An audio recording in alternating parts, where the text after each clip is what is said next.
حضرت عثمان غنی رضی اللہ تعالیٰ عنہ کے بارے میں روایت ہے کہ ایک مرتبہ ایک شخص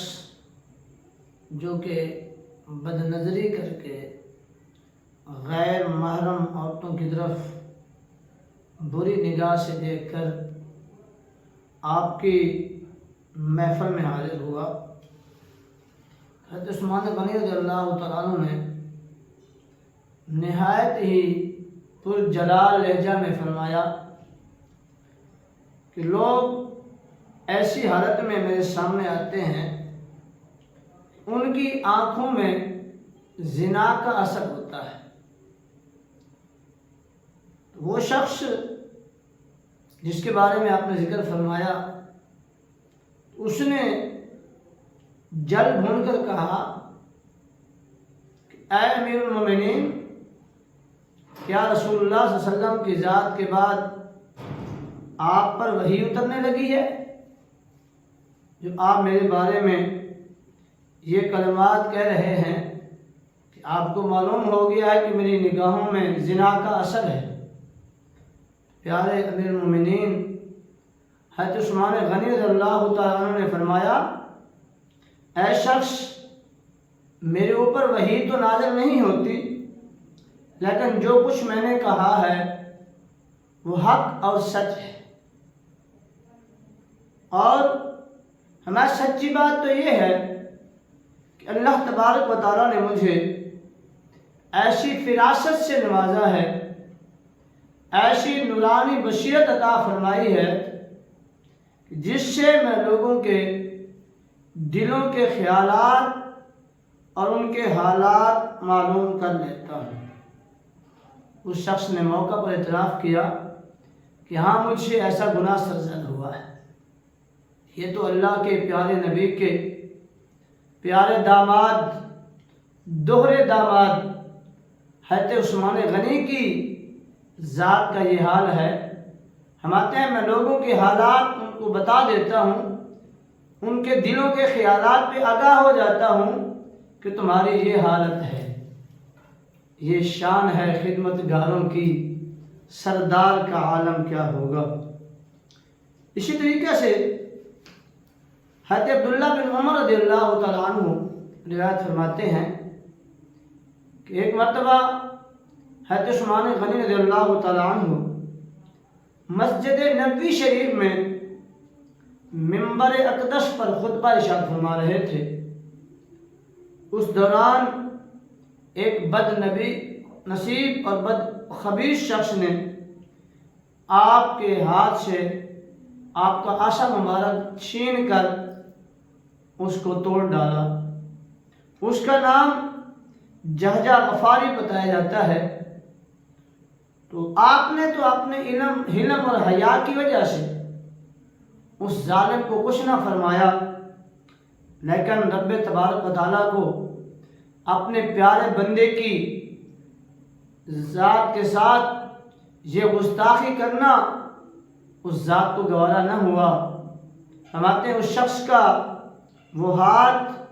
اس میں کینسر کا مرض آ گیا اور وہ گل کر گر گیا، اور 1 سال کے اندر اندر وہ شخص مر گیا۔ یہ اللہ کے پیاروں کی یہ شان ہوتی ہے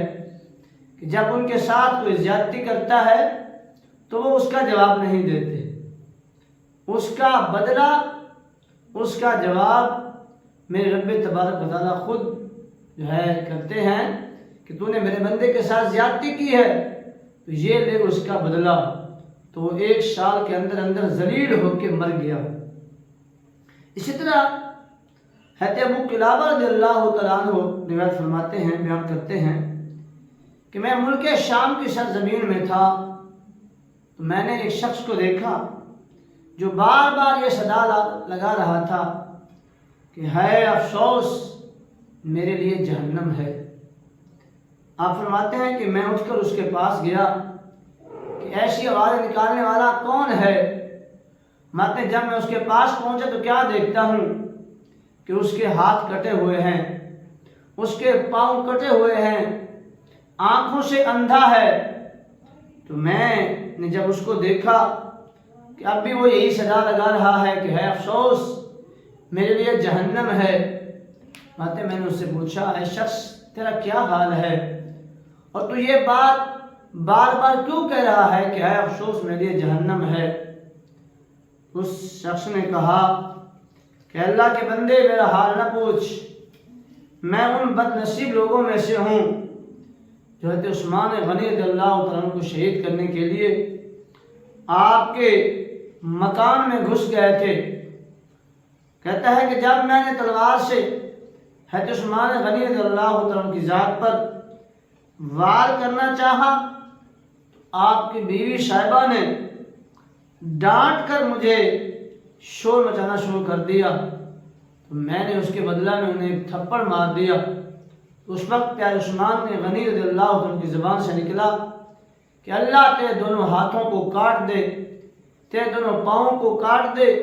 اور تجھے اندھا کر کے جہنم میں اوندا گرا دے۔ کہتا ہے اے شخص میں دیکھ رہا ہوں کہ پیارے عثمان غنی نے میرے لیے 4 بد دعائیں کی تھیں، جن میں سے 3 پوری ہو چکی ہیں، ہاتھ بھی کٹ گئے، پاؤں بھی کٹ گئے اور میری آنکھیں بھی چلی گئیں، اب 4تھی کا انتظار ہے۔ اور وہ میرے سامنے ایسے ہے جیسے دن کو سورج ہوتا ہے کہ جب 3 دعائیں آپ کی پوری ہو گئی ہیں اب 4تھی دعا کا انتظار کر رہا ہوں، اور اپنے طور پر شرمندہ اور نادم ہو کے یہ بات بار بار پکار رہا ہوں کہ ہے افسوس میرے لیے جہنم ہے۔ یہ اللہ کے پیارے نبی کے پیارے داماد حضرت عثمان غنی رضی اللہ عنہ کی شان ہے کہ آپ کی زبان سے جو کلمات نکلے وہ میرے رب نے پورے فرما دیے۔ آپ کے دشمنوں کے ساتھ اس وقت بھی یہی معاملہ ہوا، اور آج بھی اگر کوئی شخص پیارے عثمان غنی رضی اللہ عنہ کی ذات کے بارے میں نازیبا کلمات کہتا ہے اس کے ساتھ بھی یہی معاملہ ہونے والا ہے۔ اللہ تبارک و تعالیٰ نے اپنے پیارے محبوب کے پیارے اصحاب خصوصاً بالخصوص حضرت نورین ذوالحجرتین حضرت عثمان غنی رضی اللہ عنہ کے ساتھ پیار و محبت عطا فرمائے۔